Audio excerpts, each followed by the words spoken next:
Welcome back in another episode of building an ERP application using C Sharp and Angular.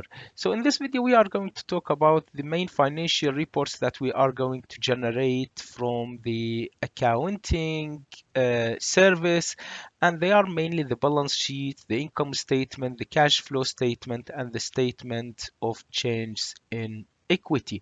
So let's talk about the balance sheet. The balance sheet actually is showing as the financial position of the company at specific time, and usually this time at the end of the period. It's going to give detailed insights about the assets, the liabilities, and the equity, while another report is focusing on the revenue and expenses and the profitability of the company is the income statement.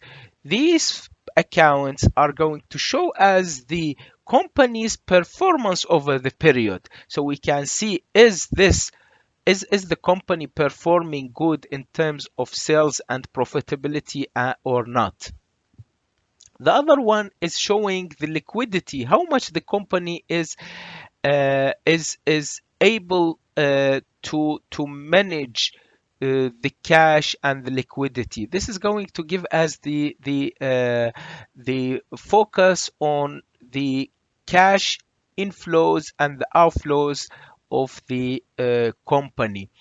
Okay, so we talk now about the trial balance. The trial balance actually it's another report. It's not an, let's say, an official report, but this will combine all the accounts of the company, which give us the debits balance, the credit balance per account, per for specific period or at specific date.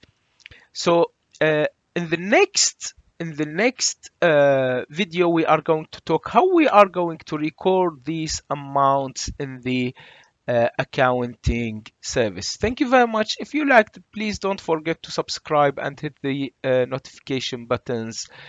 And see you in the next video.